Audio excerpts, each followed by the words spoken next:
Bismillahirrahmanirrahim. Today we are beginning with chapter 2, subject and predicate.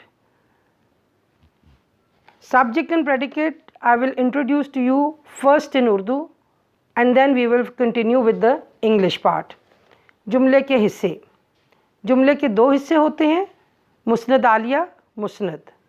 जब हम एक जुमला बोल रहे हैं या बता रहे हैं कि बच्चा खेल रहा है, चिड़ियाँ चहचहा रही हैं, जब जुमले को अब हमने दो हिस्सों में ये तकसीम करना है.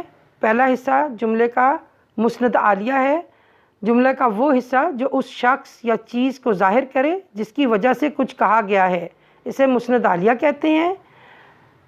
जैसे बच्चा, अब बच्चा इसमें मुस्नद आलिया है. खेल रहा है, खेल रहा है मुस्नद हो गया. जुमले का वो हिस्सा जिससे ये ज़ाहिर हो कि किसी शख्स या चीज़ के मुतालिक कुछ कहा गया है, इसे मुस्नद कहते हैं. आपको बताने का मकसद ये है कि कोई भी ज़बान हो या लैंग्वेज हो, हमने उसको ग्रामर के रूल्स से फ़ॉलो करना होता है. और आपको ये ग्रामर के रूल्स इसलिए बता रही हूँ कि जिस वक्त आप इंग्लिश को बोलें रोज़मर्रा की ज़िंदगी में, तो उसकी तरतीब भी सही हो और आपको पता हो कि हम क्या बात कर रहे हैं और ये जुमला इसको किस तरह किस वजह से यहाँ पर उसको सब्जेक्ट और प्रेडिकेट, फ्रेज़ एंड क्लॉज और जुमलों को क्यों तरतीब दी गई है. तो जैसे जैसे आप पढ़ते जाएंगे इसको कुछ चीज़ों को आपको याद भी करना होता है. तो अब मैं इसको इंग्लिश में आपके साथ शुरू करती हूँ ताकि आपको पहले तो इंट्रोडक्शन, अब जैसे इंट्रोडक्शन में मैंने आपको समझा दिया है कि मुस्नद आलिया और मुस्नद क्या है. सिमिलरली इंग्लिश में सब्जेक्ट एंड प्रेडिकेट है. सब्जेक्ट मुस्नद आलिया है एंड प्रेडिकेट मुस्नद है. यहाँ से आपके लिए आसान हो जाएगा. Every sentence has two parts.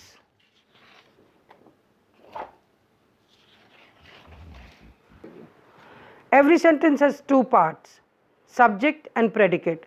Subject, the part which names the person or thing we are speaking about, this is called the subject of the sentence. The part which tells something about the subject, this is called the predicate of the sentence. For example, the boy stood on the burning deck. Here the boy is subject and stood on the burning deck is part. This part from where it stood on the burning deck is predicate. The boy stood on the burning deck. In this sentence, the boy is the subject. The part of the sentence which is stating about the boy, this part of the sentence is predicate. Usually the part of the sentence in the predicate begins with the verb. The early bird catches the worm. The early bird is subject, catches the worm is predicate. Now there are certain, when we even introduce rules, there are certain things or certain omissions which are also to be noted and kept in mind. Here the subject of a sentence usually comes first, but occasionally it is put after the predicate. We can occasionally put the subject after the predicate. In the following sentences, here comes the bus. Now bus is subject, but we have used here comes the bus, and this is also correct. So there is no not to do the hard and fast rules that subject and predicate and the subject has to come first and predicate has to come afterwards. No, we can always put the occasionally, not always, I'm sorry, occasionally we can put the predicate before and subject in the end, after the predicate. Here comes the bus, bus is the subject, and here comes part of the sentence is predicate. Hence we have put predicate before the subject. Sweet are the uses of adversity. Adversity means misfortune. Here sweet are the uses of, till here it is predicate, word adversity is the subject. So you have understood the fact that predicate can come before the subject. Now, in the imperative sentences, the subject is omitted or left out.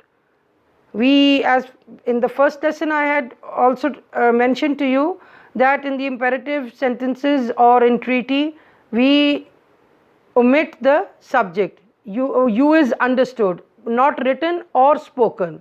So here, sit down. In this sentence, sit down. Here the subject you is understood.